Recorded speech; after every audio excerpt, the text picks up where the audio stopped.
मनुष्य किसी भी तरह से बदल नहीं सकता। और सत्य क्या है? सत्य ये है कि हम जो आज मानव स्वरूप है, वास्तविक में जो आज हम मानव स्वरूप है, वो वास्तविक में आत्मा स्वरूप है। एक आज ऐसी सीढ़ी पर हम खड़े हैं जहाँ हम स्वयं को एक मानव रूप से देख रहे हैं, और इससे एक सीढ़ी चढ़ने से ही हम जान लेंगे कि हम इस मानव स्वरूप से भी एक ऊंचे स्वरूप में उतर सकते हैं, जहाँ हम आत्मा स्वरूप हो जाते हैं। ये एक महान सत्य है।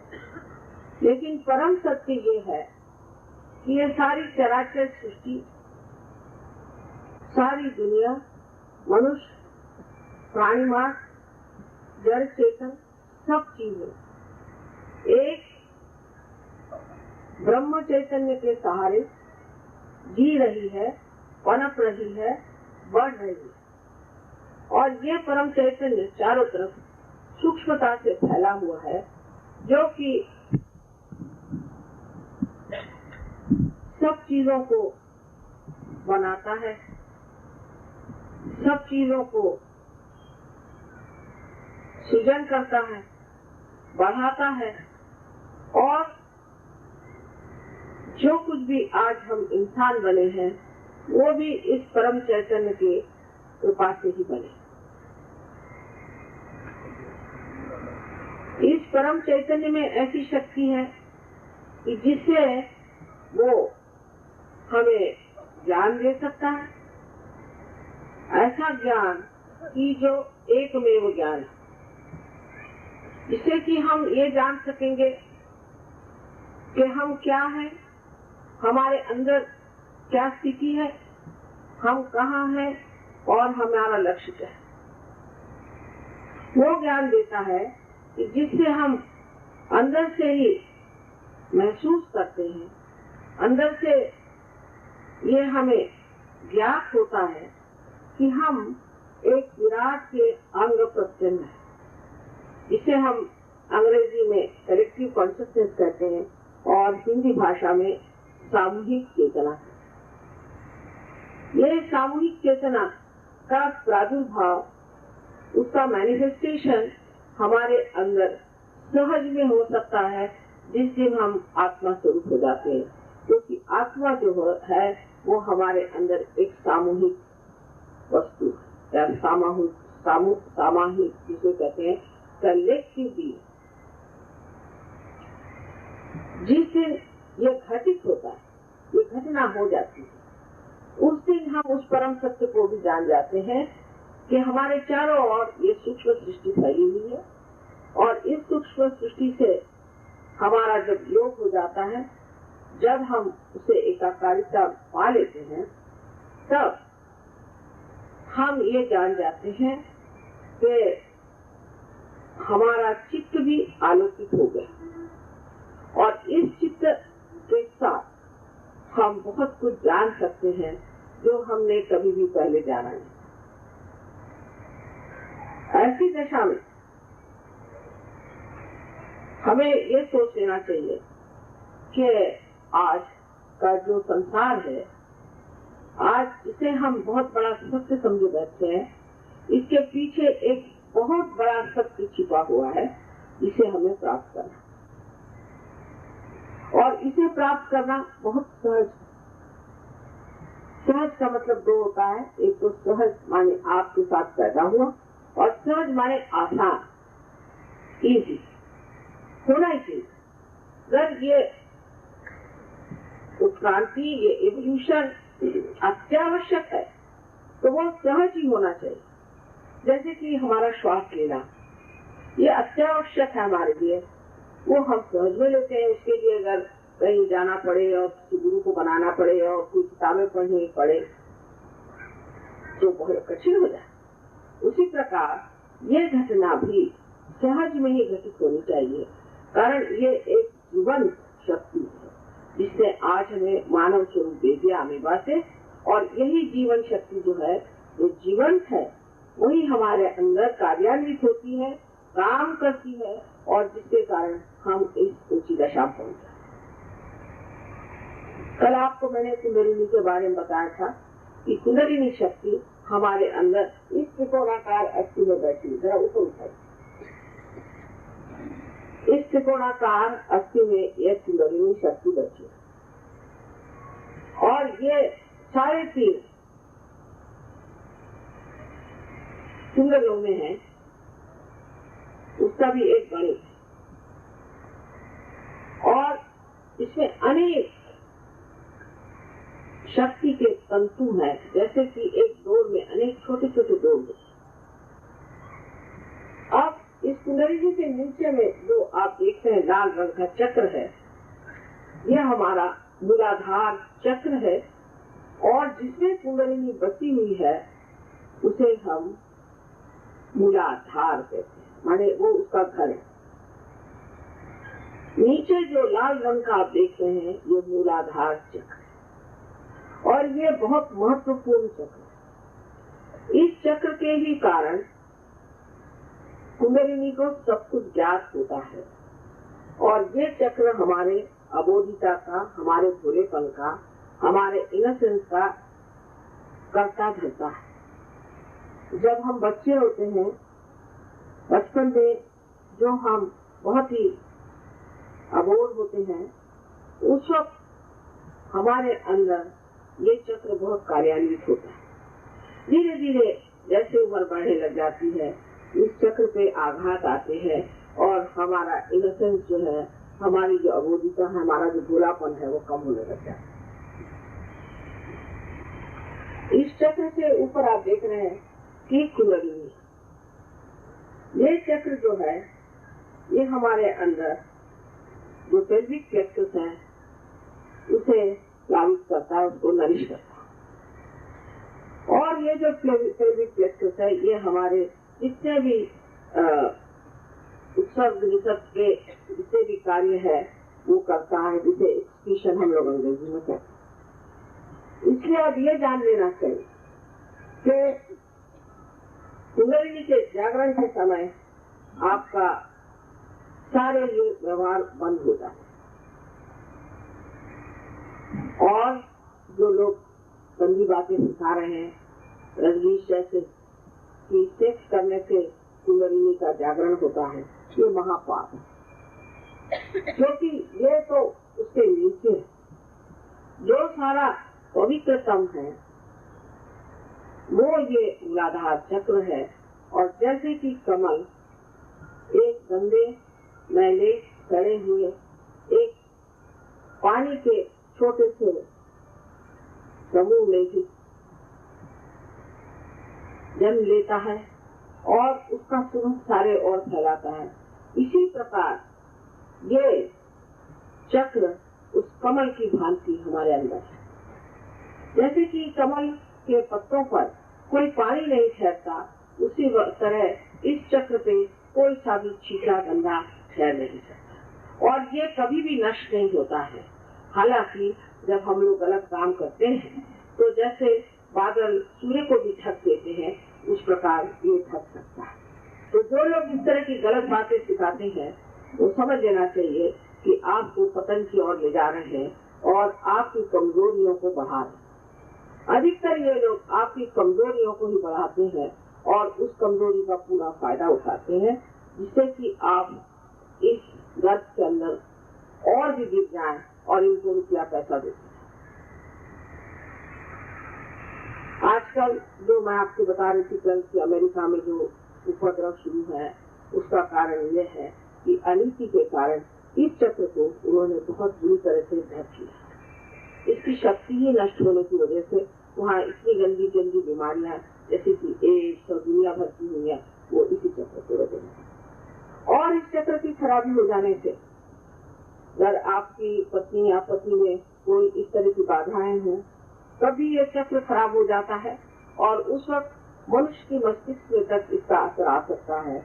और बहुत से रोग जिन्हें से हम साइकोसोमैटिक कहते हैं, उनमें से खास कर जिसमें से आपके मसल्स कमजोर होते जाते हैं, वो इसी चक्र के बिगड़ जाने से अब इस चक्र का संबंध आपके पेल्विक प्लेक्सस के साथ सिर्फ शारीरिक स्तर से है, फिजिकल से, और मानसिक में भी, क्योंकि आप देख रहे हैं कि इसी चक्र से एक पूरी नाड़ी ऊपर की तरफ जा रही है, और यही आपकी ईरा नाड़ी है और चंद्र नाड़ी। ये नाड़ी ऊपर में जाकर के जो नीले रंग का जो एक संस्था को तैयार करती है, यही हमारा एक तरह की मन है, और इस मन के अंदर हर तरह के संस्कार घट जाने पर वो इस तरह से गुब्बारे के जैसे लाइक बलून अपने सर में इस तरह से छा जाता है, जिसे कि हम कह सकते हैं कि जो कुसंस्कार होते हैं उसको लोग कहते हैं कि वो सुपर ईगो बन जाता है।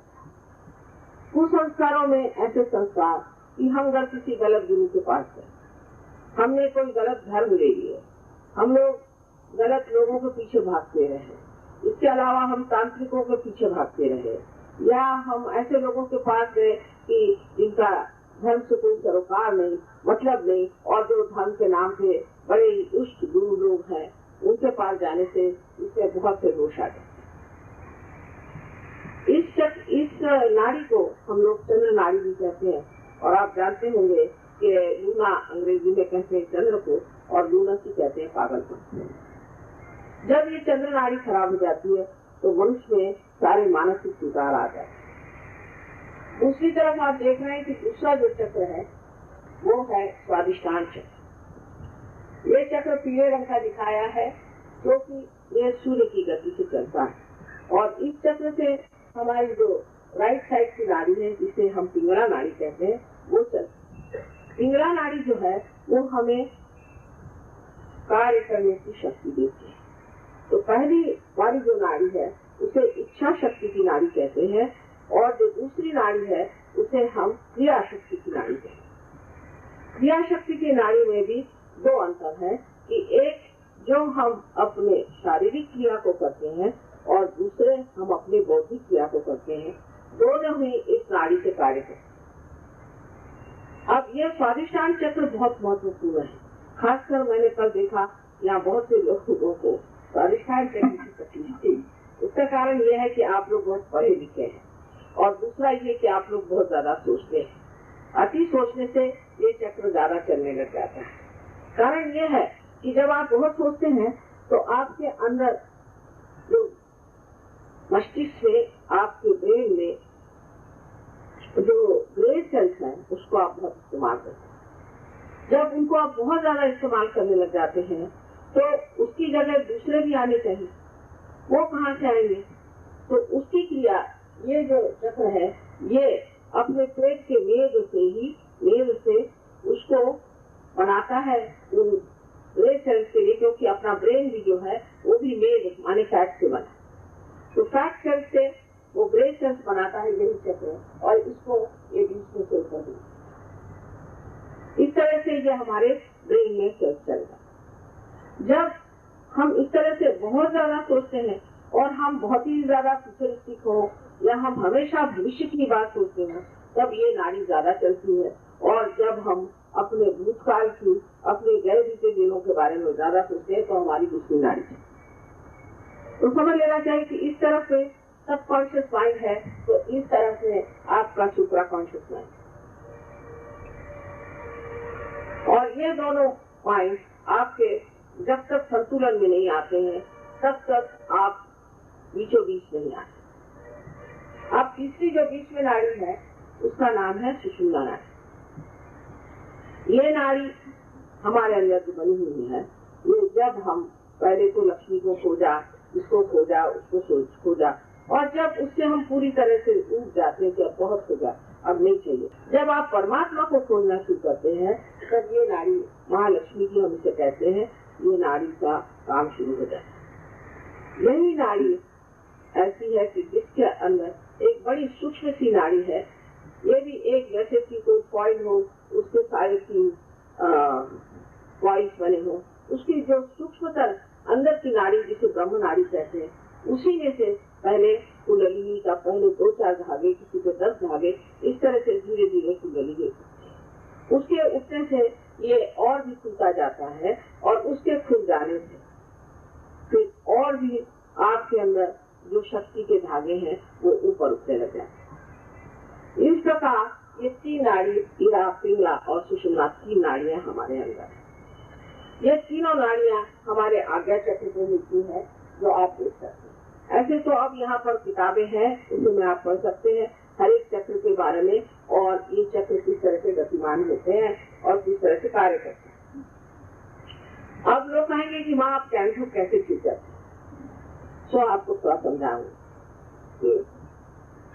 हमारे अंदर लेफ्ट और राइट ऐसे दोनों साइड से समझ लीजिए, ये लेफ्ट और राइट की जो सिंपैथेटिक नर्वस सिस्टम है, माने ईरा और पिंगला नाड़ी से बनी हुई, ये हमारे तरफ दोनों तरफ काम कर रही है, और बीचों बीच जो आपको दिखाई दे रहा है ये चक्र है।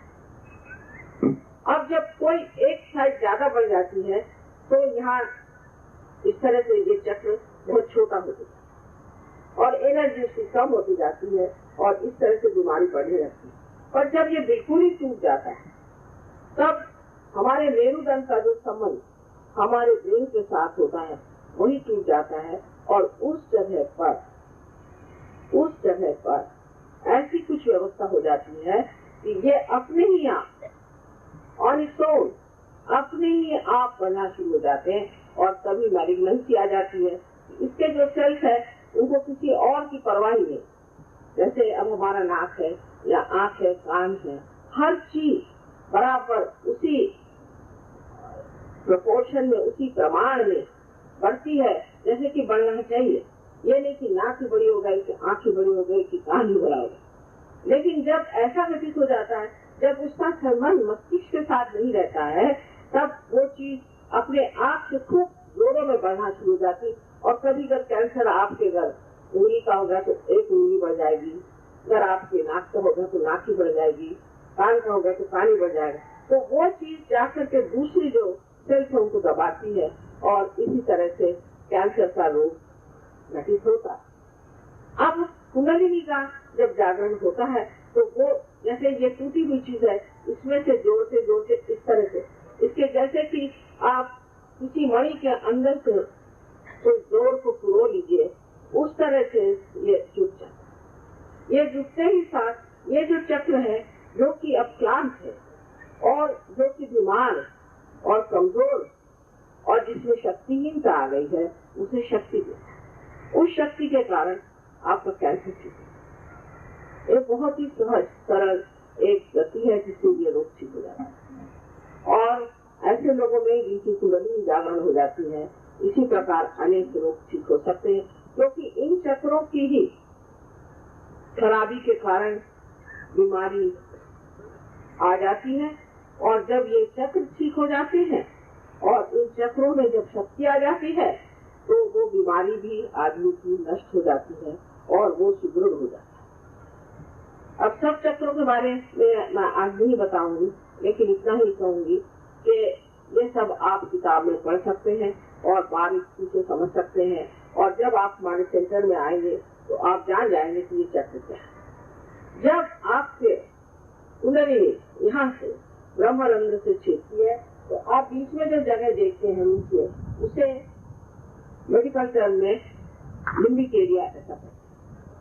इस लिम्बिक एरिया को ही हम कहते हैं सहस्त्रार। लेकिन इस वक्त कुंडली आज्ञा चक्र जो कि वहाँ पे जगह मिलती है वहाँ गुजरती है, तो ये आज्ञा चक्र जागरूक होने के कारण ये दोनों संस्थाएं, एक तरफ से ईगो बना हुआ है पीला और एक तरफ से सुपर ईगो या एक तरफ से अहंकार और दूसरी तरफ मन, इन दोनों को अपने अंदर खींच ले। इसको खींच लेने से बीच में जगह हो जाती है। जगह हो जाने से उसी के अंदर से कुंडलिनी बाहर निकल आ जाती है। इसीलिए कल आपने अपने सर में ठंडी ठंडी हवा आती देखी, आप ही के अपने हाथ से आपने इसको महसूस किया। इस प्रकार आपको आत्म साक्षात्कार होता है। आत्मा तो आपके हृदय में है, आत्मा आपके हृदय में है, लेकिन ये जो है ये हृदय का चक्र है। यहाँ पर ये हृदय का चक्र है, और अपने सर में भी जैसे 7 चक्र है, उसी प्रकार 7 इन चक्रों के पीठ यानी इनकी सीट है। जिस वक्त यहाँ ब्रह्मरंध्र में आकर के कुंडलिनी भेदन कर देती है तो हृदय में ही इसका प्रकाश चला जाता है और आत्मा का संबंध हमारे चित्त से हो जाता है और हमारे चित्त के अंदर कुंडलिनी का असर ये आ जाता है कि हम आलोकित पाते हैं अपने चित्त में। जैसे कि आप देखिए, ये मेरी साड़ी है, इसी प्रकार समझ लीजिए चित्त जहाँ फैला हुआ है। जब कुंडलिनी इसमें से यूं ऐसी जाती है तो चित्त अंदर की ओर खिसका जाता है, अंदर की ओर। और जब यहाँ पर आकर ऊपर में जब ये कुंडलिनी इसको छेद देती है, यानी तब इस कुंडलिनी की आभा, इसकी शक्ति इस चित्त में चली जाती है और तब आपका चित्त जो है वो आलोकित होता है। ये बहुत ही सहज सरल चीज है, लेकिन इसको करने के लिए ऐसे ही लोग चाहिए कि जो इसमें अधिकारी। मैं सोचती हूँ कि जो सहयोगी हैं, जिन्होंने सहयोग में आकर के और पूरी तरह से जान लिया है कि कुंडलिनी क्या है, और जो इस पर अब बहुत एक ऐसी दशा में आ गए हैं कि वो सामूहिक चेतना में समझ सकते हैं कि आपके अंदर क्या दोष है और उसको किस तरह से ठीक करना है, वो आपकी कुंडलिनी सहज में ही जागरूक कर देते हैं। इतना ही नहीं, ये लोग आपकी बीमारियां भी ठीक कर देते हैं। अब कल ही आपने देखा कि पटेल साहब भी यहाँ खड़े हुए थे, उन्होंने मुझे कभी देखा भी नहीं था और फार्मेसी से पढ़े थे। डॉक्टर ने कहा ये तो ठीक है, हम सबके रोज पीछे तो इंजेक्शन ले रहे थे, क्या क्या हो रहा था, और उसके बाद वो एकदम ठीक हो गए। आज भी एक महाशय आए थे, वो भी एकदम से ठीक हो। इस प्रकार कोई लोग एकदम ठीक हो जाते हैं, कोई लोगों को थोड़ा और टाइम लगता है, पर आपका जो शारीरिक है वो कम से कम ठीक हो जाना चाहिए। अगर आप किसी गुरु के पास जाते हैं, किसी के पास जाते हैं और आपकी अगर तबीयत नहीं ठीक रहती, तो मैं आपसे एक माँ की तरह से यही कहूंगी कि बेटे, तुम्हारी जो आदमी तबीयत भी नहीं ठीक रख सकता, ऐसे गुरु को क्यों मानना? ऐसे गुरु को रख के क्या करना? कम से कम तुम्हारी तंदुरुस्ती तो ठीक है, वो भी अगर ठीक नहीं रह सकता तो उसकी क्या जरूरत? फिर आप स्वयं ही अपने गुरु हो जाते, क्योंकि आपका आत्मा ही आपको प्रकाश देता है और आप इस चैतन्य लहरों से जान सकते हैं कि आप क्या कर रहे हैं, आप में क्या दोष है, आपने कौन सी गलत है। जैसे आज ही साहब ने मुझसे कहा कि माँ मेरा आ गया बहुत पकड़ रहा है, तो ठीक है, इसका मतलब है मुझे अहंकार आ गया। और आप किसी से कहेंगे किसी बार अहंकार आ गया तो मारने बैठे, कोई सुनेगा ऐसी बात? और वो स्वयं ही आगे कहता है कि माँ मेरा आ गया बहुत पकड़ रहा है, इसे आप साफ कर दीजिए, ये तो बड़ी तकलीफ हो रही, मेरा सर दर्द। इस प्रकार आप खुद ही जान जाते हैं कि आपके कौन से चक्र पकड़े, और आप अगर ये जान जाए कि कौन जो चक्र आपने पकड़े हुए हैं वो चक्र किस तरह से आप ठीक कर सकते हैं, आप तो स्वयं ठीक हो ही जाएंगे, लेकिन आप दूसरों के बारे में भी जान सकते हैं। कुंडलिनी के बारे में कम से कम मैंने हिंदी भाषा में तो 3-4 हजार को भी लेक्चर किए हूँ, और ये ज्ञान बहुत प्रकार और विशाल और गहन है। इसको एक दिन में सारा समझाना तो बहुत कठिन है। कल आप लोगों ने बड़े अच्छे प्रश्न पूछे, इसके मैंने अधिकतर आपको उत्तर दिए, और मैं चाहूंगी कि फिर से आप आज कुछ सवाल पूछें और उसके मैं उत्तर दूं, वही अच्छा रहेगा बनिस्बत इसके कि मैं आपको कुंडलिनी के बारे में विस्तार पूर्वक और बताती रहूं। ये कुंडलिनी जो है ये हमारी शुद्ध इच्छा, बाकी जितनी भी हमारे अंदर इच्छाएं हैं वो शुद्ध नहीं, क्योंकि अगर शुद्ध होती तो आज लगा कि आज हमारे पास घर होना चाहिए, घर आया तो मोटर होनी चाहिए, मोटर होनी चाहिए तो उसके बाद और कुछ होना चाहिए। माने आप जानते हैं कि इकोनॉमिक्स में कहा जाता है कि in general wants are not satisfied, माने पूर्णतया कोई सी भी इच्छा जो होती है उससे मनुष्य समाधान नहीं प्राप्त करता। इसका मतलब है कोई ऐसी भी इच्छा हो सकती है जिससे मनुष्य समाधान प्राप्त करे, और वही ये कुंडलिनी शक्ति है जो कि हमारे अंदर पूर्णतया एक शुद्ध इच्छा, और जब ये शुद्ध इच्छा हमारे अंदर जागृत हो जाती है तब हम सारी इच्छाओं को एक साक्षी स्वरूप हो गए। सहयोग से अनेक लाभ है, शारीरिक, मानसिक, बौद्धिक, और सबसे बड़ी चीज के आध्यात्मिक बड़ी उन्नति हो जाती है। पर सबसे बड़ा इसका लाभ मैं कहूँ तो यह है कि आप आनंद के सागर में रहें और सब चीज की ओर एक बहुत ही साक्षी स्वरूप से आप देखें। जैसे कि आप पानी में एक विचार आता है फिर चला जाता है, दूसरा विचार आता है फिर चला जाता है, आप उसी के ऊपर नाच रहे हैं। इन दोनों के बीच में एक जगह है जिसे विलंब कहते हैं, कुंडलिनी उस चरने को बढ़ा देती है और इन विचारों को इस तरह से छोटा कर देती है। तो आप पहले निर्विचारिता में उतर जाते हैं। माने क्या है कि आप उस पानी से डर रहे हैं और उसके लहरों से आप डर रहे हैं, उस पानी से उठ करके आप नाव में बैठ करके आप देख सकते हैं कि ये क्या हो रहा। नाव में बैठ करके आप समझ सकते हैं कि ये क्या हो। जब आप देख रहे हैं तब आपको तकलीफ नहीं होती, पर समझ लीजिए कि आप तैराक हो, आपने तैरना सीखे। हाँ, अगर आपने तैरना सीखे तो आप पानी में कूद सकते हैं और जो लोग डूब रहे हैं उन्हें भी बचा सकते हैं। या इस तरह से आजकल के आधुनिक मोटर का मैं आपको एक उदाहरण दूं। जैसे कि मोटर में आपके दो चीजें होती हैं, एक तो ब्रेक होता है, एक एक्सीलरेटर। इसी प्रकार हमारा लेफ्ट साइड ब्रेक है और राइट साइड एक्सीलरेटर। पहले जब हम मोटर सीखते हैं तो हम उसको बैलेंस करते हैं कि लेफ्ट और राइट दोनों किस तरह से संभाले। माने एक्सीलरेटर और ब्रेक को हम किस तरह से संभाले, समझे। इस तरह से एक चीज अगर छोड़ दीजिए, जब ब्रेक लगा दीजिए तो गाड़ी चलेगी नहीं, और अगर एक्सीलरेटर से चला दीजिए तो गाड़ी जाके पता नहीं कहाँ लगे। तो दोनों का इस्तेमाल जब आ जाता है तब लोग कहते हैं हाँ तुम्हें ड्राइविंग आ गई। लेकिन ड्राइविंग आने पर फिर आप निष्णात हो जाते हैं, आप होशियार हो जाते हैं और फिर आप ऑटोमेटिकली चलाते हैं। आपका हाथ बराबर चलता है, आपको ये नहीं हर बार कहना पड़ता हाँ ब्रेक लगाओ, अब ये करो, अपने आप। पर उसके बाद भी जो उसका मालिक, मोटर का जो मालिक है पीछे बैठा, वो आपको बता रहा है कि ऐसे चलाओ वैसे चलाओ। उसके बाद आप ही मालिक हो जाते।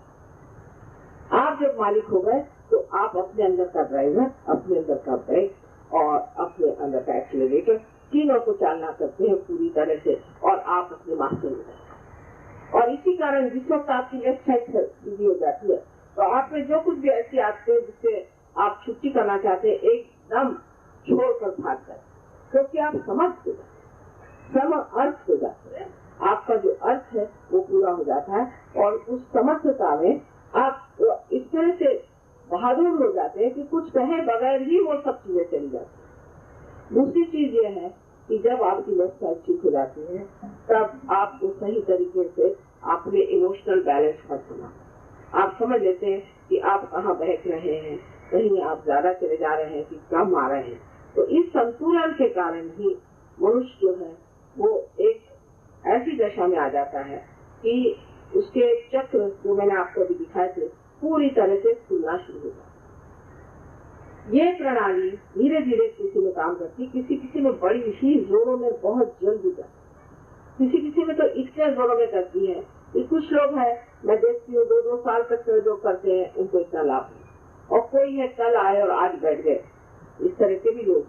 तो ये कुछ पुण्य भी कहना चाहिए और कुछ ये भी कहना चाहिए कि अंतर इच्छा उसको प्राप्त करने की शुद्ध इच्छा बहुत जबरदस्त, जिसके शुद्ध इच्छा बहुत जबरदस्त है वो कार्य बहुत जल्दी है। इसमें उम्र आपकी कोई भी हो, आपकी कोई भी जाति हो, आपका कोई सा भी धर्म हो, आपके रंग कोई सा भी हो, आप किसी भी देश के हो, इससे कोई भी मतलब नहीं। हर आदमी में कुंडलिनी है, लेकिन उसकी जागृति और उसकी गतिविधियां ये उस आदमी की क्वालिटी पर, उसके अपने एक कहना चाहिए कि मनुष्यत्व पे निर्भर है, उसके मनुष्यत्व पे निर्भर है। माने उसकी तंदुरुस्ती कैसी है, उसकी मानसिक स्थिति कैसी है, उसकी आध्यात्मिक स्थिति कैसी है, ये सब चीजें ध्यान में लेते हुए ये कुंडलिनी का जागरण होगा। और सबसे तो बड़ी चीज है कि जब आप प्रयोग में आ जाते हैं तो कम से कम 10 साल तो आपकी उम्र बैठी जाती, मुंह पर कांति आ जाती, चमक आ जाती, और स्वभाव में एक तरह की दया रहता, प्रेम, और अंदर से बड़ा आनंद आते। अपनी जो सद्गुण है उसको आनंद से मनुष्य को भोगता है। पहले तो अगर कोई ईमानदार आदमी होगा तो कहेगा देखो मैं बेवकूफ हूँ, मैं ईमानदार हूँ इसीलिए मैं सफर करा। फिर वो कहता कि नहीं मैं ईमानदार हूँ, कितनी मजे की चीज है, और सब लोग हो जाए तो बड़ा अच्छा। उसके एकदम जो जीवन की तरफ उसकी जो दृष्टि है, उसका जो एटीट्यूड है वो एकदम बदल जाता है, और उसकी जो प्रायोरिटीज है, उसके जो मूल्यांकन है वो बदल जाता है, और वो एक दूसरे ही तरह का आदमी हो जाता है। इसमें सबसे बड़ी लाभदायक बात यह है कि आपका संबंध उस परम चैतन्य से हो जाता है और वो आपकी सारी गतिविधियों को संभालता है और आपको पूरी तरह से आशीर्वादित करता है और इसके अनुभव तुरंत आना शुरू होता है। आप स्वयं आश्चर्यचकित हो कि किस तरह से हर एक चीज अपने आप घटित हो जाती है, किस तरह से हर एक चीज बंद हो जाती है और आपको लगता है मुझे ये कैसे मिला। इसलिए कि आप आत्म साक्षात्कार हैं, इसलिए कि परमात्मा ने आपको अपने साम्राज्य में राज्य दिया। वो साम्राज्य ऐसा है कि मोस्ट एफिशिएंट है, अपने लिए गवर्नमेंट गवर्नमेंट जैसे नहीं, मोस्ट एफिशिएंट है। इतना ही नहीं, वो बहुत प्रेममय है और आपकी हर एक गतिविधियों को देखता है और आपको इतने प्यार से रखता है, आपको इतना संभालता है कि आप आश्चर्यचकित हो जाते हैं कि इतना मेरा गौरव और इतनी मेरी शक्ति कहाँ से आती है। ये सब आपके अंदर निहित है, आपके अंदर है, इसको आपको प्राप्त करना चाहिए। यही मैं आपसे कहना चाहती हूँ और उसके लिए कुछ मेरा आपका देना देना नहीं। आपकी अपनी शक्ति है। एक दीप जला हुआ दूसरे दीप को जला दे, उसमें कौन सा उपकार है? फिर उस दीप को चाहे कि वो भी दूसरे दीप को जला दे, यही उसका कार्य है और जिसी से उसको भी एक तरह का बड़ा भारी आशीर्वाद। इस तरह से आज हैदराबाद में मेरा आखिरी दिन है और मैं चाहती हूँ कि आप लोग इतने बड़े तादाद में यहाँ आए हैं और आप इसी तादाद में फिर से हमारे सेंटर से आए। हमारे सेंटर बहुत सीधे सरल है क्योंकि हम पैसा ऐसा लेते नहीं किसी से और सादगी से रहते हैं। उसकी कोई जरूरत नहीं कि बड़ी इमारत हो या कुछ हो। वहाँ आकर के परम चीज को आप प्राप्त करें और इससे अपने जीवन को और सबके जीवन को खुशहाल करें। ये हुए बगैर संसार बदल नहीं। संसार के लोग ऊपर से बहुत अच्छे बनते हैं पर अंदर से उनके अंदर बहुत घृणित बातें हैं, बहुत ज्यादा स्वाद और ये ही नहीं वो समझ पाते कि हम सब एक ही परमात्मा के बनाए हैं और हम सारे उस परमात्मा के अंग होते हैं। जब ये घटित हो जाता है तो इसका साक्षात ही हो जाता है कि दूसरा कोई है ही नहीं और सारी चीज जो है एकदम बदल जाती है। तो हमें अपने बच्चों के बारे में भी सोचना चाहिए और हमें सारी दुनिया के बारे में सोचना चाहिए और ये हमारे भारतवर्ष का एक बड़ा भारी धरोहर हेरिटेज है हमारा और इसे से सारी दुनिया को हम प्लावित कर सकते हैं। तो हमारे ऊपर बहुत बड़ी जिम्मेदारी है कि हम इसे प्राप्त करें। जिन्होंने गणपति का ग भी नहीं सुना, जिन्होंने ईसा मसीह को नहीं समझा, जिन्होंने मोहम्मद साहब को नहीं समझा, ऐसे लोग आज कहाँ से कहाँ पहुँच गए। तो जब आप लोग इतने ज्यादा इस चीज को जानते हैं, आपका क्या है और आप विशेष लोग हैं जो इस योग भूमि में पैदा हुए हैं और इस योग को आप प्राप्त कर सकते हैं। हजारों वर्षों से संत साधुओं ने योग की वहाँ सिखाई है, इस योग को प्राप्त करो। योग का मतलब सर के बल खड़ा होना नहीं। कल के प्रश्नों में मैंने इसका उत्तर दिया है और कोई नए प्रश्न तो कृपया आप पूछ लें, मैं बताऊंगी थोड़ी देर के लिए और उसके बाद आत्म साक्षात्कार का प्रयोग होगा जैसे कल हुआ। अपनी उम्र के 62-63 साल तक मुझे चश्मे की जरूरत नहीं थी पर इससे भी ज्यादा पावरफुल, बहुत पावरफुल ऐसे मेरे ऊपर लाइट छोड़ते हैं क्योंकि ये लोग इस तरह वो आप जान रहे हैं इस तरह के 3 कैमरा मेरे ऊपर लगा करके और मेरे वो लोग स्टेज बना रहे हैं। मैंने कहा भाई स्टेज कैसे बना रहे, नहीं कहने लगे कि माँ आपके बाद लोग दुनिया देखेगी क्या है। तो इतने बड़े बड़े लाइट लगा उसने इससे आंखों पे असर डाल दिया और ये तो कुछ भी नहीं है, इससे भी मेरे ख्याल से 10 गुना ज्यादा पावरफुल लाइट मेरे ऊपर फेंकते और मैं उसे क्या करूँ, कितना समझाऊं, तो भी वो लाइट पूरी समय मेरे 24 घंटे जब तक मैं बैठी रहूंगी तब तक रहेगा। अगर मैं 24 घंटे बैठी रहे तो 24 घंटे तक मेरे ऊपर बैठे। इसलिए थोड़ी सी आंख में जरूर शिकायत हो गई है मेरे कि वैसे तो दिखाई देता है पर थोड़ा सा लगता है। तो उसमें कोई बड़ा भारी दोष तो नहीं, इसमें कि आपने क्यों ऐसा किया। फिर एक सामने एक और सवाल पूछा कि आप मोटर में क्यों आए, आपको पैदल आना चाहिए। क्यों साहब मैं क्यों पैदल आऊँ, मेरे समझ में नहीं आया। ये क्या जबरदस्ती क्या मैं पैदल आऊँ, और मैं इंग्लैंड जाती हूँ, अमेरिका जाती हूँ, तो मैं पैदल चल के जाऊँ। अजीब अजीब इस तरह की छोटी छोटी ओछी बातें पूछने वाले लोग प्रजों के लायक है। छोटी छोटी बात और बहुत ही उच्छृंखल है, मतलब सुपरफिशियल है। जैसे कि एक सामने कहा कि आप वहाँ बैठे थे और आपके चारों तरफ फूल थे लगाए इन लोगों ने, क्या हर्ष है। तब मुझे फूलों का शौक है, इसमें कोई हर्ष है? दुनिया में लोग जब कोई आदमी परमात्मा की बात करता है तो वो सोचता है कि वो बस एक लकड़ी से ऐसा लकड़ी पे खड़ा हो जिंदगी भर के, ऐसा नहीं है। जो आदमी इस तरह से सोचता है उसको बिल्कुल परमात्मा के बारे में कल्पना। परमात्मा तो हर चीज को पूरी करते रहते, हर चीज को, यानी कोई चीज की कभी कभी होती ही नहीं। तो आप कैसे लकड़ी पर खड़े रह सकते? वो खड़े रहने ही नहीं देगा आप। और इस तरह की छोटी छोटी बातें करने वाले लोग सहयोग मिलेगा, उसको गहन लोग चाहिए। जैसे मराठी में कहा गया है तुकाराम ने, याला पाहिजे जाती के, उसको असल लोग चाहिए। और नकल लोग हैं और बेकार के ऐसे एक्सटर्नल लोग हैं, उनके लिए सहयोग है नहीं। और उन्होंने अपना यहाँ बेकार टाइम बर्बाद करने से कोई फायदा नहीं, हमारा भी टाइम बर्बाद होगा उनका। ये उन्हीं के लिए है जिसको पास। और उन्होंने भी कहा एड़ा गवाया से काम उन्होंने, माने पागल और मराठी मैंने हवलत आदमी के लिए काम नहीं, हवलत शब्द है उसके लिए। तो ऐसे लोगों के लिए सहयोग नहीं, सहयोग है कोई खास लोग। और ये नहीं कि हर एक आदमी आपको सहयोग में पार हो जाएगा, ये जरूरी नहीं। हर एक आदमी बीमारी से ठीक हो जाएगा। और किसी लोगों ने तो ये कहा कि हम आपको चैलेंज देते हैं, आप हमें ठीक हो। चैलेंज क्या था? मैं आपसे एक पैसा कभी नहीं ले रही, कुछ नहीं दे रहे, अब किस चीज का चैलेंज?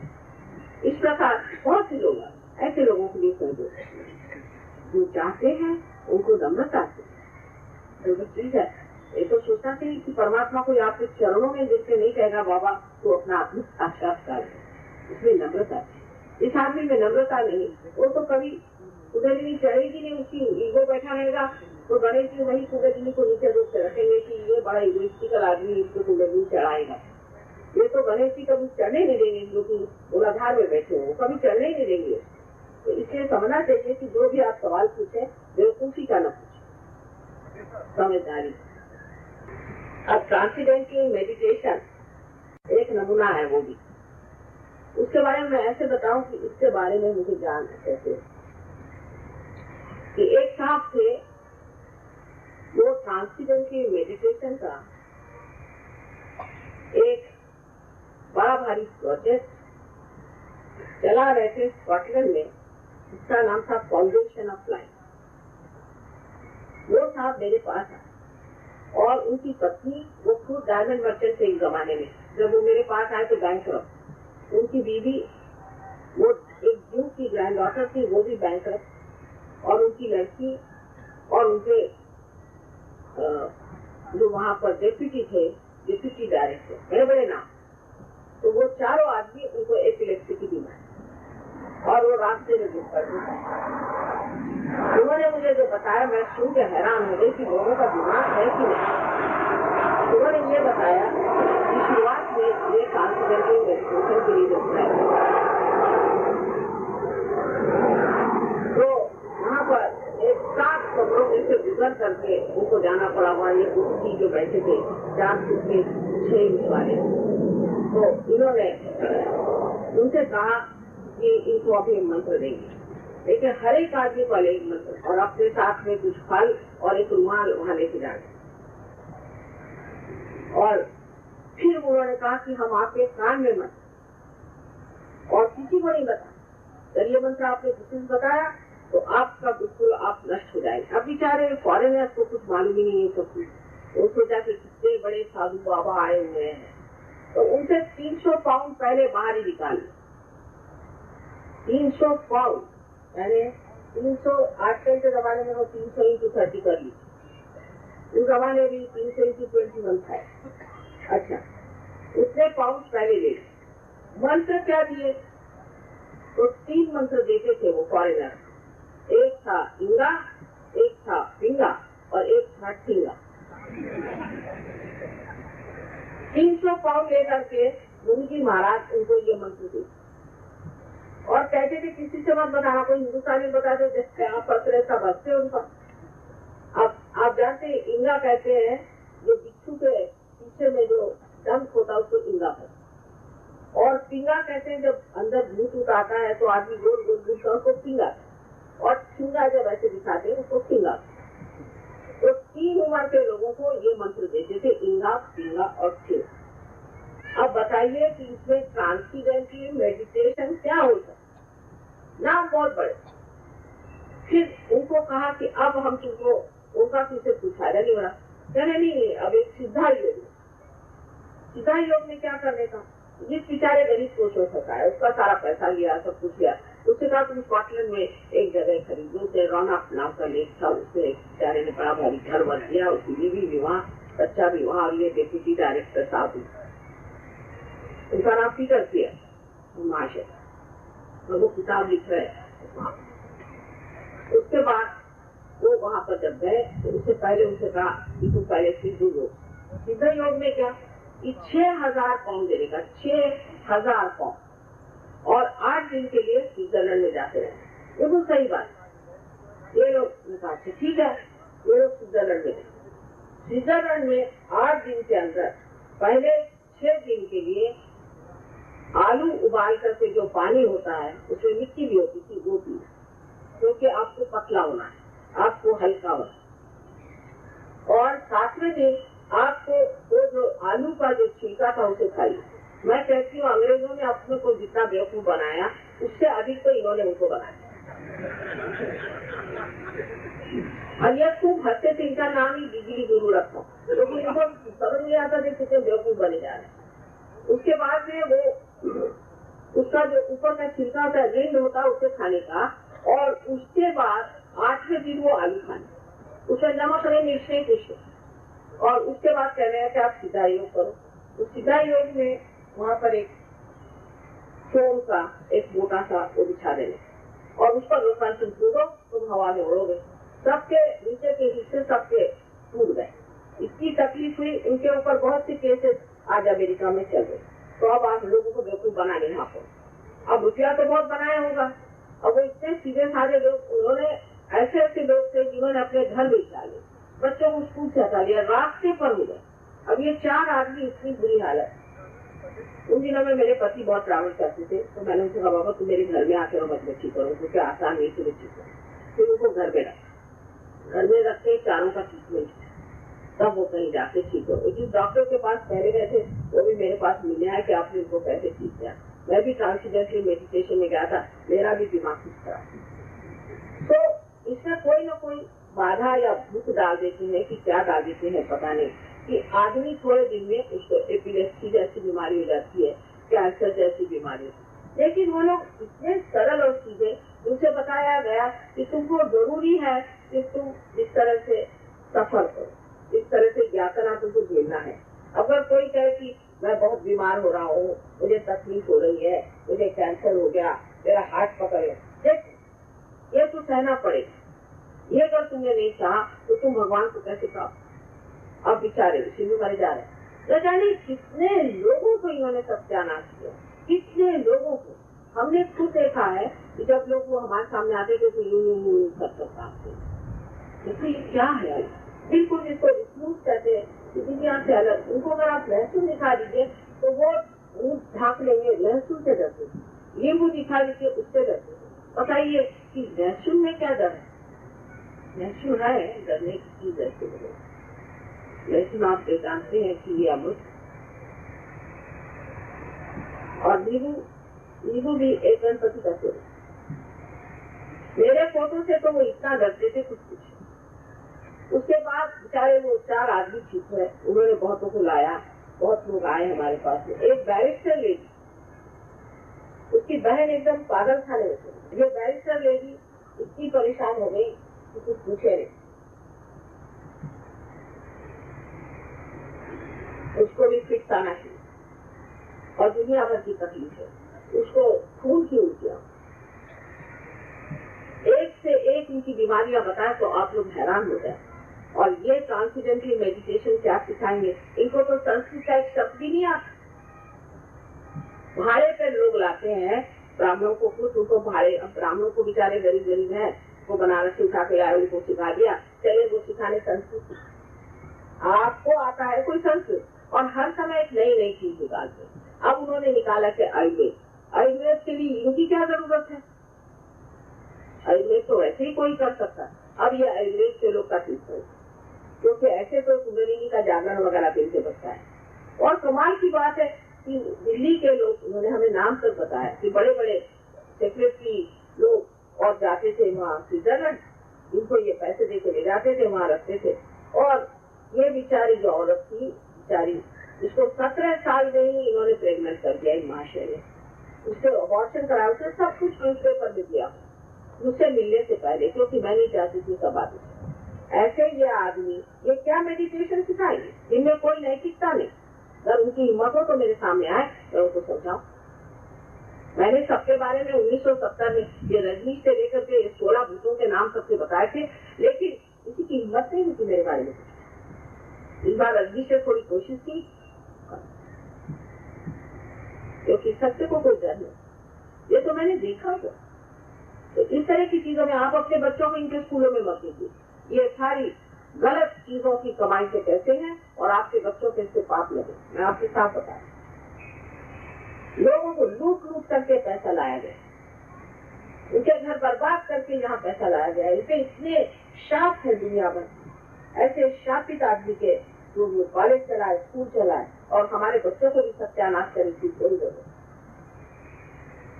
तो अगर आप लोगों से कोई भी इससे संबंध हो, मैं आपसे साफ कहना चाहती हूँ कि अगर आपको उनसे संबंध रखना है तो मुझे आप क्षमा, और अगर सहयोग में आना है तो इन लोगों को निकाल सकते। यही नहीं, सब तरह के लोग यहाँ पर, उनसे कोई अंत नहीं। अब आप ट्रांसडेंटल मेडिटेशन कुछ चीज है ही, सब बोगस, बार बार उसकी थ्योरी बना दी, ये कर दिया। हमारे एक डॉक्टर थे, डॉक्टर रुस्तम बजौर, बहुत पहुंचे हुए डॉक्टर हैं। उन्होंने सरकारी में किया हुआ है, मेडिकल में किया है, फर्स्ट क्लास फर्स्ट सब, वो हमारे सहयोगी है। एक दिन वो जान कर मुझे मीटिंग में गए, हमारे 7-8 डॉक्टर से सब, तो वो समझाने लगे कि देखिए ऐसा होता है कि जब हम लोगों ने इनके ब्रेन के वेव देखे तो उसमें थीटा वेव, अब कोई भी मेडिकल डॉक्टर समझ सकता। तो उन्होंने कहा कि साहब ये तो एपिलेप्सी में आते हैं थीटा वेव। तो आज कहने अच्छा आप ऐसा करिए कि आज शाम को आप खाना खाने आइए। तो हमें खाना वाना नहीं खाना, और जो बात है वो सही है, तो थीटा वेव जिस तरह से आते हैं, तो ये क्या सब आप एपिलेप्सी लोगों को दे। अब जिसको मेडिकल साइंस का कुछ मालूम हो, वाह भाई हमारे अंदर थीटा वेव आ रहे, सब देव को बनाने की गंदी। और मैं साफ साफ आपको बताती हूँ कि ऐसे ट्रांसडेंटल मेडिटेशन को आपको छोड़कर दूर भाग जाना, बिल्कुल बेकार लोग, इसमें मुझे कोई डर नहीं लगता। सही बात जो मुझे आपको बताना है, मैं आपकी मांग, मुझे गलत बात आपको बताना। आज जो सही है तो सही है, और जो गलत है तो गलत। When the Kundalini Shakti arouses, it must pass only through Sushumna Nadi, or it can pass through Ida or Pingala. What happens if it passes through Ida and Pingala? It does not. It only passes through Sushumna Nadi. But in Ida and Pingala, when somebody who has no authority tries to raise your Kundalini, a person of a bad caste, somebody who has no authority, it has to have a divine authority, tries to raise your Kundalini, then the Sri Ganesha who is sitting on the Muladhara emits tremendous anger. Because of that, the Ida and Pingala both nadis get extremely heated up. Sometimes people get complete blister from here. So, if you go to people who have no authority to raise your Kundalini, they can create lots of trouble for you because of Sri Ganesha. But Kundalini is your mother. When she rises, she never troubles you. Only a little bit heat you might feel because of your liver trouble or something, but it rises absolutely in the most dignified manner. And it doesn't trouble you. She is your individual mother. Everybody has an individual mother. And she has recorded everything about her. And she passes absolutely without trouble. अब ये बेकार की बातें है, when there is no difference between Patanjali Yoga and Sahaja Yoga, why a special name Sahaja Yoga is given by Your Holiness to you? Patanjali Yoga was performed at a time thousands of years. And there were people who were not suited, everybody was not suited for realization. So, first Yama Niyama was taught. Then in next Janam Samadhi was there, Ashtanga Yoga was there. Then all other Pratyahara and all that, as you know, there are Ashtangas. So they used to teach one by one. One or two persons whom they thought to be alright, they would accept them for realization. For example, at the time of Raja Janaka, he was a Videhi Arjuna. There was one Nachiketa who was surprised that all the saints are bowing to him while he wears all the ornaments, everything like a king, lives like a king. So his Guru said, all right, you go and ask Raja Janaka that please give me self-realization. He went to Raja Janaka and said that, sir, would you like to give me self-realization? He said, you ask me all my kingdom, I give you. It's not easy. But he said, no, anything that you want to do, I am willing to do, but please give. First he couldn't understand that this king, how could he be the person in charge of the realization? And you know the story, how he showed his detachment to everything. That's why it's called as Videhi. But Nachiketa is the only person we know in that yuga who got realization. Of course, Sri Rama and all those people were, of course, are incarnations, so they did not need it. But they also were told the Shastra of Sundar. So, one has to know that to get realization was not easy. As I told you yesterday, in the life tree, there were many flowers, we can say, but very few could become fruit. But today there are so many who are capable. Now you are sitting here, and you might be thinking, what have we done? You have done in your lifetime. You have asked for. You wanted to have your self-realization. And that's why you are going to get it. You are all going to get that realization. Because also the time has come. The time matures. And the maturity has come now. And you should see in Adi Grant, in that I described, that in Kali Yuga this will happen. And this is the year 1990, it is going to work out much more. It should start in 1970, it did start in 1970. So we have proofs of it. That's why Sahaja Yoga has given up all that is Ashtanga, only Ang it has taken of Samadhi. First Nirvichar Samadhi and then Nirvikalpa Samadhi. That's why it is Sahaja Yoga. And if that name is given to that, it's not a criminal offense, is it?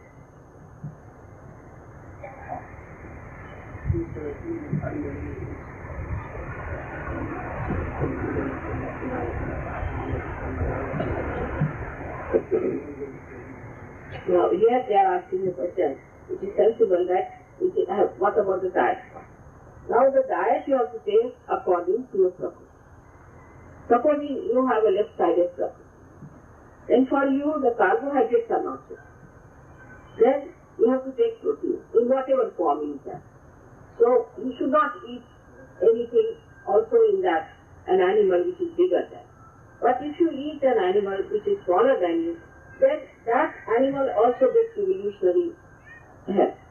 There is no harm in that. But it is not compulsory. You can eat any protein. For that you should seek any protein that you want to. So it's completely scientific. It has nothing to do with funny idea of vegetarianism or non-vegetarian. People who are vegetarians, you have seen, are they very nice people? They are very money oriented, extremely money oriented. So we have to understand that this diet is meant for whatever is good for us. And the vegetarianism is good for people who are right-handed. It helps them. So for anyone who wants to take the diet in Sahaja Yoga, we are not so particular also. But if you have any problem, say of liver problem, cerebral liver problem on the right side, then of course we prescribe carbohydrates, sugar and things like that, and people have been cured. So you have to come to the balance. There is no restriction on anything whatsoever. You yourself know what to do. We don't even restrict alcohol, but you just don't take it. Finish. Because it goes against your Chaitanya. You lose your vibration. I don't even say don't smoke. I don't even say. But you just give up yourself. I don't tell you. Because if I say that, half of you might go away. But it has. Automatically. You yourself know how to control yourself. I don't have to say anything. You become your own guru and look after yourself. Among so many who have got realization, There was only one person I met in Juna who said, I cannot give up drinking. So I said, all right. I asked him to sit before me. I cleared his website. Please be one of that. यदि से बड़ा अच्छा सवाल, क्या ये सच है कि जब आदमी कुंडलिनी शक्ति को पा सकता है तब वह एक संसार में पागल जैसा व्यवहार करता है? कल एक बैंक ऑफिसर को इसका उदाहरण बताया गया है। ऐसा करने से सामाजिक अस्थिरता हो जाती है ना। व्याकरण के दोषों को माफी की बात जो जिन्होंने भी लिखा। मुझे पैरालिसिस है 4 साल से और मैं लिख नहीं सकता, मैं सवाल नहीं पूछ सकता। अच्छा ठीक है, कोई जरूरत नहीं, आपका पैरालिसिस हम ठीक कर दें। पैरालिसिस ठीक करने से मतलब अच्छा, अब जो आपने सवाल पूछा है ये कि आदमी पागल होता है, ये होता है, बिल्कुल नहीं। वो तो उल्टा सतर्क होता, चाणक्य होता, बहुत होशियार हो जाता।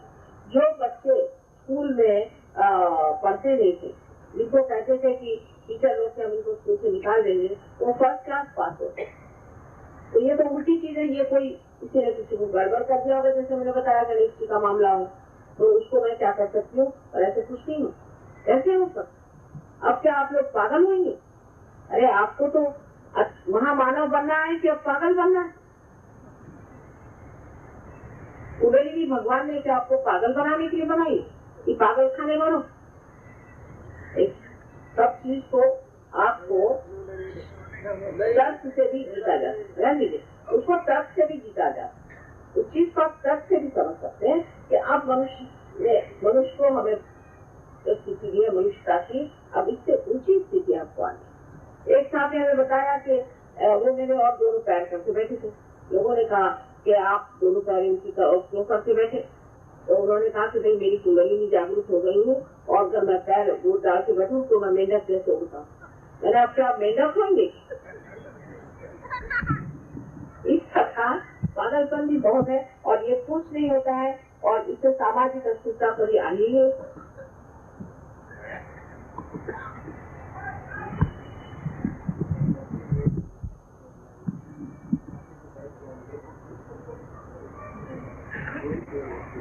अब आपने जो सवाल पूछा है कि what is the aim of our life, मैंने पहले ही कह दिया कि आत्मा स्वरूप होना ये अभी आपका फिलहाल यही एम रखिए और लाइफ बियॉन्ड डेथ से अभी करने की क्या जरूरत है?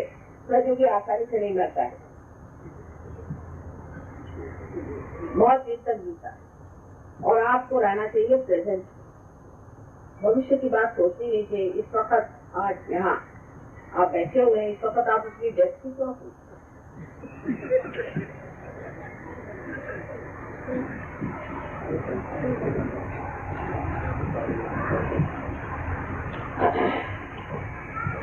If God is one, why are there so many gods like Ganesha, Shiva, Parvati, Lakshmi, whom to worship? Now, ये बड़ा अच्छा सवाल है कि God is one, no doubt.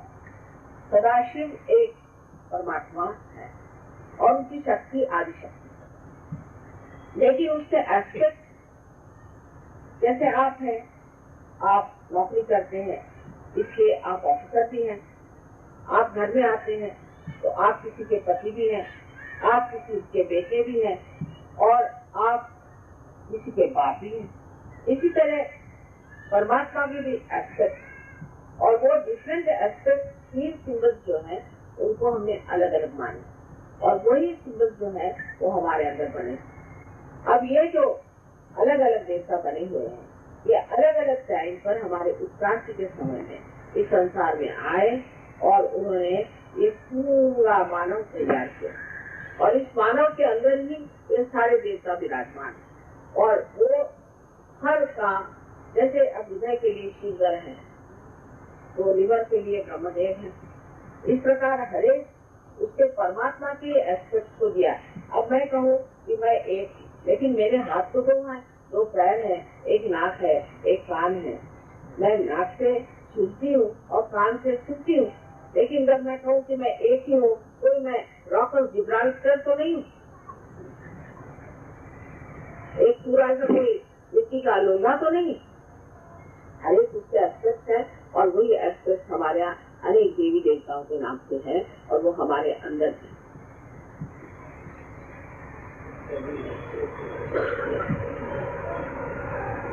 हाँ बहुत अच्छा है। माँ can we have now self-realisation, बहुत अच्छा सवाल। अच्छा ये थोड़ी बातें हो गए। हाँ और क्या दिखा दीजिए तो जिसमें उनकी बुद्धि भी चल है। हाँ ये बड़ा अच्छा पूछा।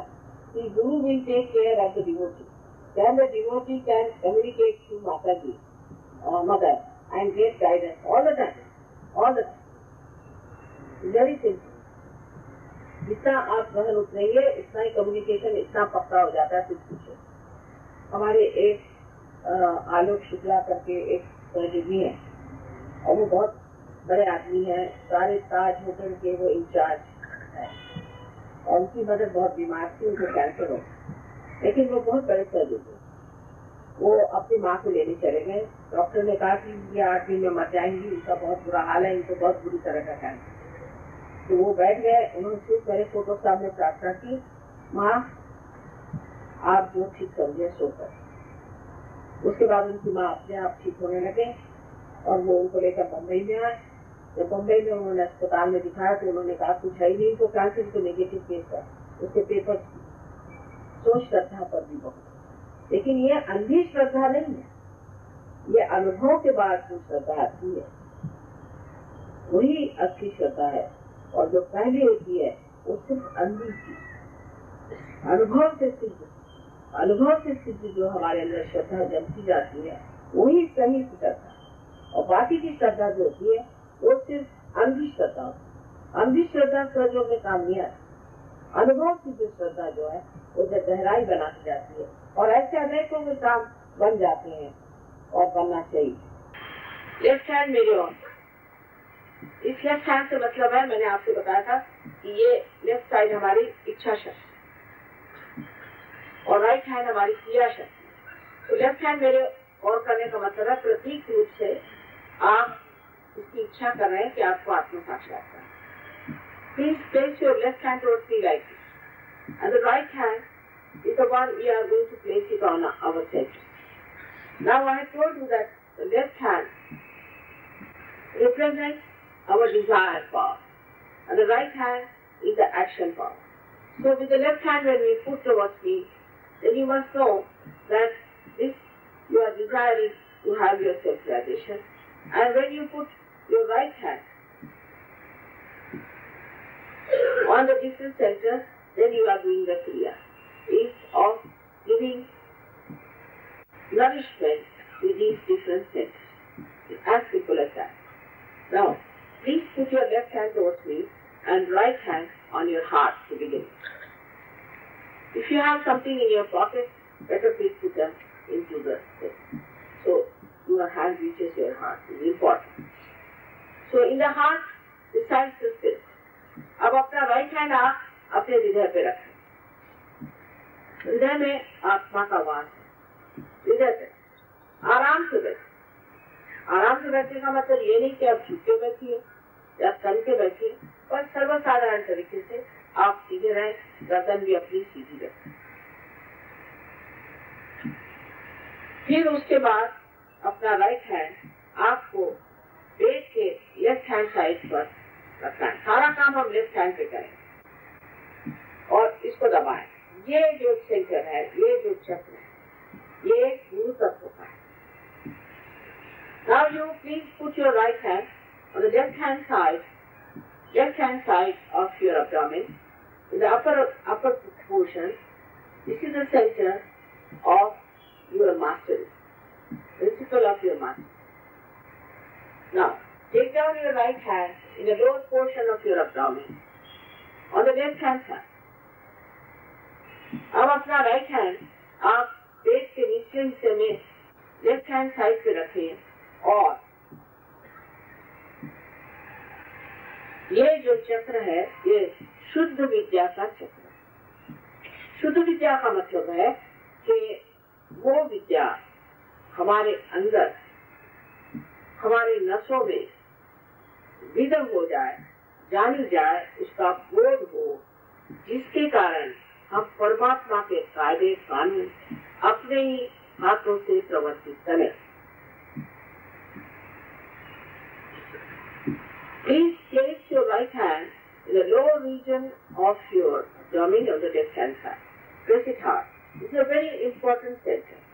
This center represents the pure knowledge, the knowledge of the laws of the divine. Now these laws are not like written books, but they act through our nervous system. So that is the Bodha. Just as the Bodh or Vedas come from the word Veda, is to know. In English, is to know. G-N-O-W. Know. Know is the word, and that's why people who were realized soul were called as Gnostic. So, that knowledge is called as the pure knowledge or Shuddha Vidya. Now again you have to raise your hand to the upper portion of your abdomen on the left hand side. On the Guru principle. अब अपना हाथ फिर से आप right hand फिर से आप उठा करके और पेट के ऊपरी हिस्से में लेफ्ट हैंड साइड में दबा कर रखें जो गुरु तत्व का चक्र है। उसके बाद अपना राइट हैंड आप फिर से हृदय पे रखें जो आत्मा का स्थान है। इसके बाद अपना राइट हैंड आप गर्दन और कंधा उसके बीच में जो कोण है उसके ऊपर रखें और अपनी गर्दन को राइट साइड में मोड़ें। Now please place your right hand in the corner of your shoulder and your neck and turn your head towards the right side. This is the center which is called when you feel guilty. When you feel guilty, you blame yourself. You have a complex. There's something wrong with you. Whenever you feel guilty, the center starts scratching and it's very troublesome. Extremely troublesome, gives you dizziness like Anjara. So not to feel guilty is the first condition of surgery. Now, you take your right hand and put it on your forehead at first. जब आप ये बताना हिंदी में कि जब आप अपने को दोषी समझते हैं तब ये चक्र जो विशुद्ध चक्र के लेफ्ट साइड में है वो पकड़ जाता है। अब आप अपना हाथ अपने कपाल पर दोनों तरफ आड़ा पकड़े और दोनों तरफ से दबाएं। ये चक्र माफी मांगने का है, माफी करने का है, आपको दूसरों से माफी करने का ये चक्र है। Now you please put your right hand on the forehead across and press it on both sides, and this is the center is to forgive others. Now take back your hand, पीछे की तरफ ले जाएं और sir के पीछे की ओर करके अपने गर्दन को उन्नत कर लें आकाश की ओर। ये जो चक्र है ये परम चैतन्य से माफी मांगने का है, पर उसके लिए सिर्फ अपने समाधान के लिए है। आपको अपने को किसी तरह से दोषी नहीं समझना है या अपनी गलतियां नहीं गिननी, सिर्फ अपने समाधान के लिए आपको क्षमा मांगना। Now you place your right hand on the back side of your head, put it up and put up your head, and here please remember that this center is for asking forgiveness from the divine, because you have to feel confident about it, not to count your mistakes or to think you are guilty. Now stretch your hand fully, right hand, left hand towards you, and stretch your right hand and put the center of your palm on top of the fontanel bone area, which was a soft bone in your childhood, and put your head down. अपने हथेली के पूरी तरह से हाथ को फैलाकर हथेली के बीच का हिस्सा बराबर अपने कानों पर रखा जाए और उंगलियों को पीछे की तरफ खींच लिया जाए। ये आपका ब्रह्मरंग है और इसको आप 7 मरतबा घड़ी के कांटे की तरह घुमाएं 7 मरतबा, जिससे इसके नीचे की जो चमड़ी है वो घूमे, हाथ घूमना नहीं कि चमड़ी घूमी जाए।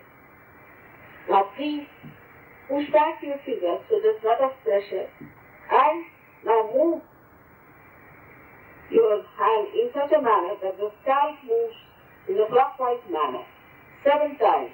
you have to do it. And if you can do that properly, it will all work out. Please do it. Now left hand towards me, repeat that. Don't move the hand. Some people are keeping the loose hand. No, press it hard. You have to press it hard. Push back your fingers. बहुत से लोग हाथ को यूं घुमा रहे, वैसे नहीं, बालों को नहीं घुमाना. आप जोर से दबाइए, उंगलियां पीछे की तरफ ले, और इसको आप जोर से दबा करके और अपनी जो स्कैल्प है, जो अपनी चमड़ी है, उसको घुमाना. साथ में फिर भी हाथ लोगों का हल्का है, क्योंकि उंगलियां पीछे करी, उंगलियां पीछे में खूब करके हाथ पूरी तरह से फैला कर दबाइए, तो बन जाएगा.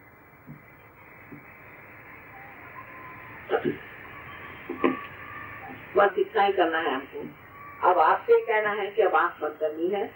आंख बंद करने से पहले आपको अगर कोई चीज में कस रहा हो, गर्दन में, हाथ में, तो आपको वो ठीक कर लेना. और अब आंख बंद कर दें और चश्मा उतार दें. तो क्या आपको जब तक मैं नहीं कहती हूँ, कृपया आप लोग अपनी आंखें रखें. आप कृपया आप आंख बंद कर दें. Please close your eyes. And unless I tell you, please don't open your eyes. Now, left hand मेरे और करिए और राइट हैंड अपने हृदय पे रखें.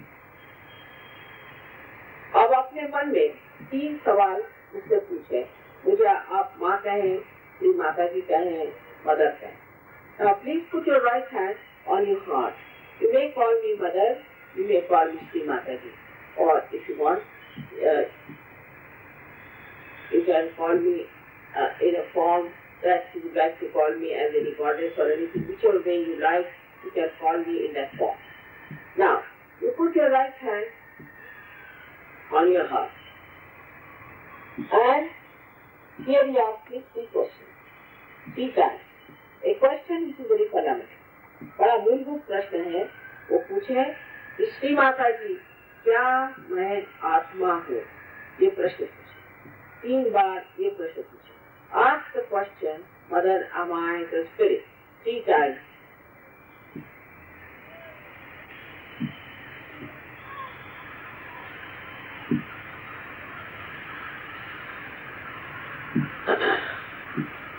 Now, take down your right hand. In the upper portion of your abdomen on the left hand side. Now, if you are the spirit, you are your master. So, ask another question 3 times. Mother, am I my own master? अब अपना right hand आप पेट के ऊपरी हिस्से में ले आए, left hand side पर, और एक सवाल पूछे. कारण आप अगर आत्मा है तो आप अपने गुरु भी हैं. श्री माता जी, क्या मैं स्वयं का गुरु हूँ? ये प्रश्न आप 3 बार पूछे अपने मन में. क्या मैं स्वयं का गुरु हूँ? श्री माता जी, क्या मैं स्वयं का गुरु हूँ?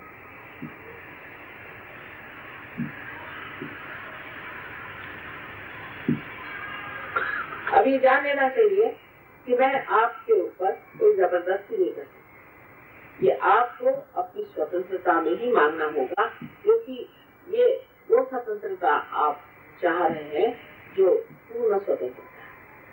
इसलिए आपकी स्वतंत्रता का मैं आदर करता हूँ, तो आपको अपनी स्वतंत्रता में ही मांगना होगा.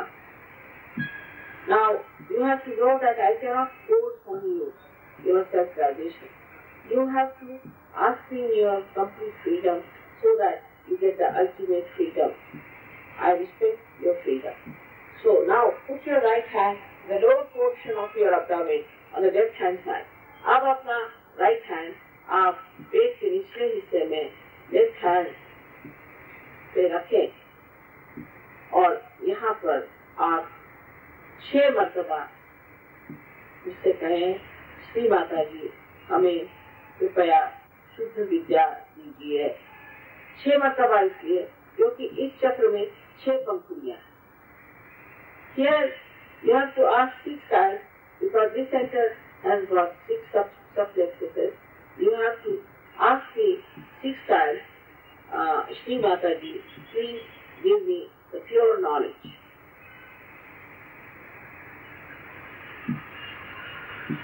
As soon as you say that, the Kundalini starts moving. जैसे ही आप ये मानते हैं, ऐसे कुंडलिनी की गति शुरू हो जाती है ऊपर की तरफ।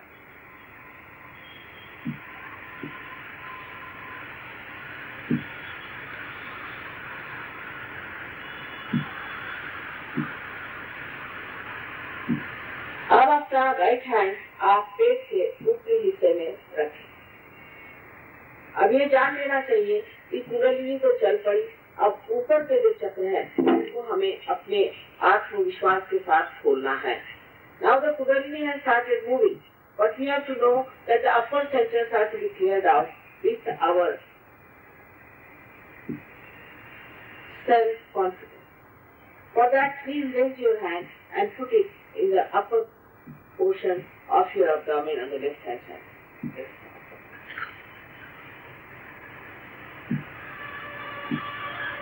Here,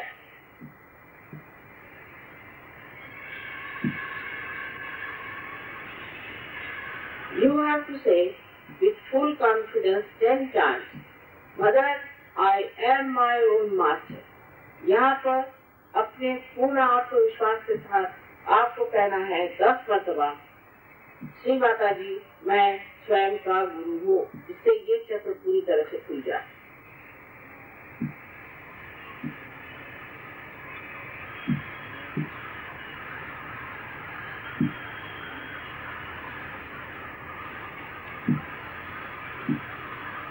अब ये जान लेना चाहिए कि हम ये शरीर, बुद्धि, मन, अहंकार आदि कुछ नहीं, हम आत्मा स्वरूप हैं, ये परम सत्य है और इसको हमें स्वीकार करना चाहिए। Now we have to know that we are not this body, not these emotions, not this ego, not this intelligence, but we are the spirit.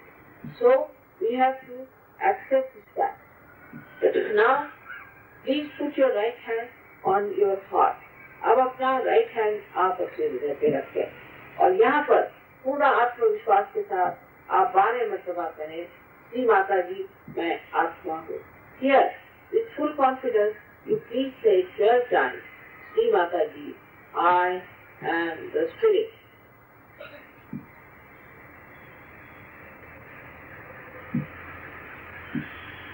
The divine is the ocean of blessing, ocean of compassion and love.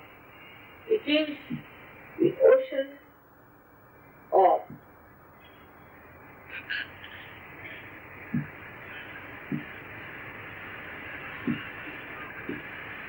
love, of divine love. But above all, it is the ocean of forgiveness. So we cannot do anything that we cannot forgive.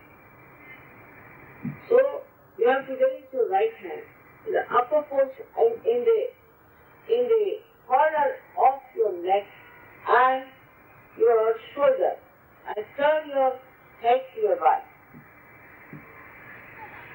अब ये जान लेना चाहिए कि परम चैतन्य जो है ये आनंद और शांति के सागर है, पर सबसे अधिक ये क्षमा के सागर है और इसलिए हम कोई ऐसी गलती नहीं कर सकते तो ये क्षमा नहीं कर सकते। इसलिए अपना राइट हैंड आप अपनी गर्दन और अपने कंधे के बीच जो कोण है उसमें रख करके और अपनी गर्दन राइट साइड में मोड़ें।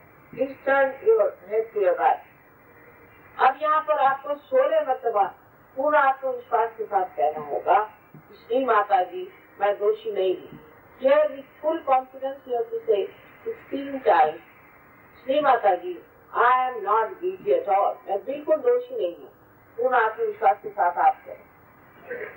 गर्दन को राइट साइड में मोड़ें। Please turn your head towards the right. With full confidence he says, again today this center is catching very much.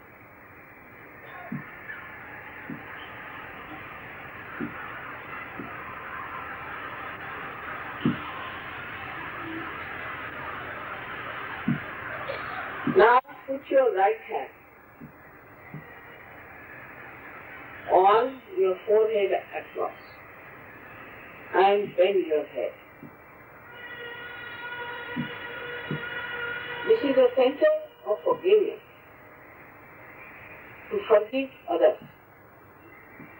अब अपना हाथ अपने कपाल के ऊपर आड़ा पकड़ के दबाएं और गर्दन को नीचे झुका लें।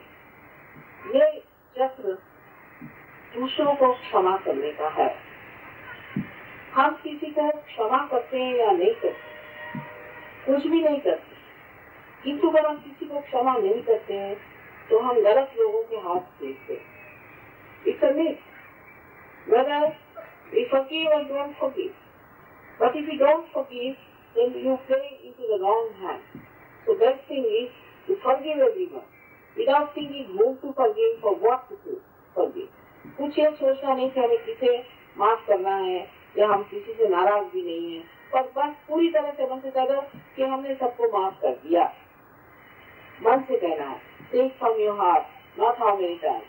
हृदय के साथ कहें कि मैंने सबको माफ कर दिया। दोनों तरफ दबाएं, please press it on both the sides by saying that. अब अपना राइट हैंड आप सर के पीछे हिस्से में ले जाएं और अपनी गर्दन उन्नत करें। Please take your hand and place it on the back side of your head and raise your head upward. This is the center for your satisfaction to ask for forgiveness from the Divine. So here you have to say, "Oh Divine, if I have done any mistakes, please forgive me. Take from your heart, not how many times."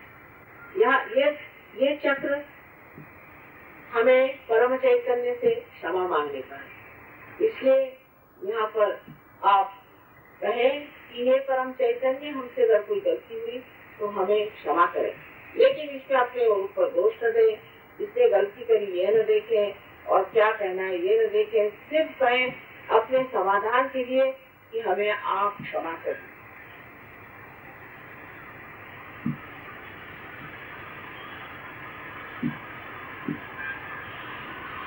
आप अपना right hand पूरी तरह से खोल दें और इस तने हुए हाथ के बराबर हथेली के बीच आप उसे इस तरह से रखें कि वो तालू पर जा बैठे और उंगलियों को पूरी तरह से बाहर की तरफ खींच लें, जिससे पूरा उस पर दबाव पड़े। Now stretch your hand and bring the palm of your hand, the center of the palm of your hand on your fontanel bone area, which was a soft bone in your childhood. Now press it hard and stretch back your fingers so there is a proper pressure. With this pressure, you move your thigh 7 times clockwise. घड़ी के कांटे जैसे इसको घुमा, pressure करिए, उंगलियां पीछे लीजिए।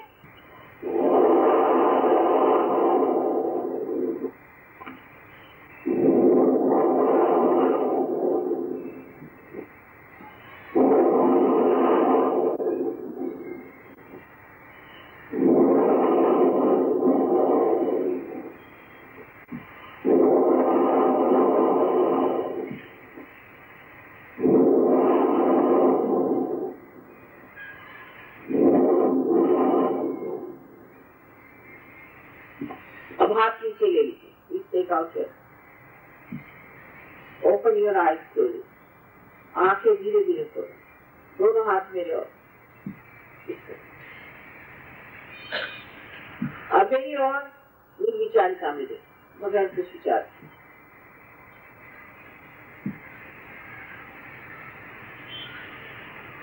अब अपना राइट हैंड मेरी ओर करें, गर्दन झुका लें और देखें कि अपने ब्रह्मरंध्र से ठंडी हवा आ रही है।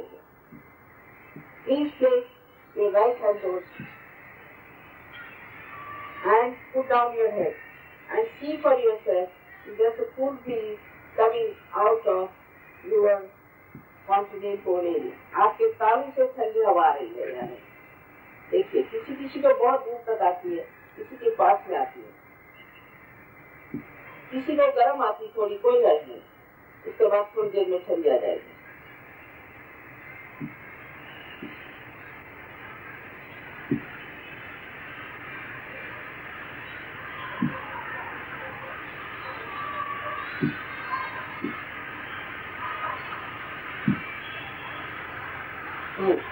अब लेफ्ट हैंड मेरी ओर से एकदम साथ भी नहीं, आधार भी ऊपर रखना है।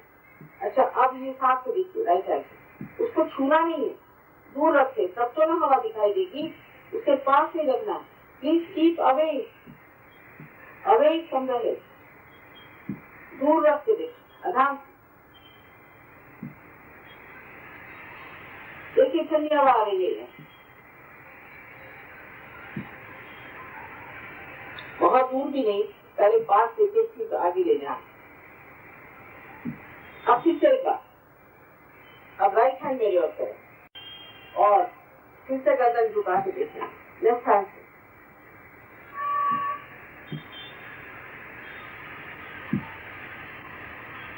ठीक है, अब दोनों हाथ आकाश की ओर करके अपनी गर्दन पीछे करके एक सवाल पूछे, श्री माता जी, क्या ये परम चैतन्य है? Please put your both hands up and push back your head and ask the question 3 times. Mother, is this the divine power of God's love? Ask this question 3 times. You see the full breeze of God's love.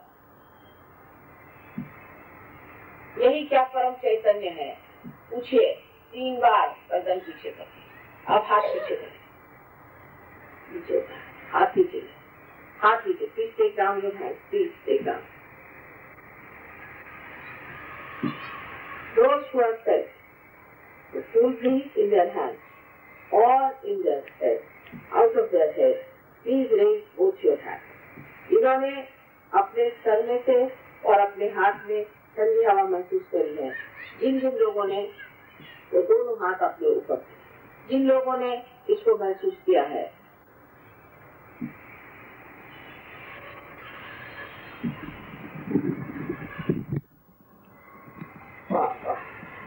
ये तो सारा हैदराबाद संतों से भर गया। तब आप संतों को मेरा नमस्कार।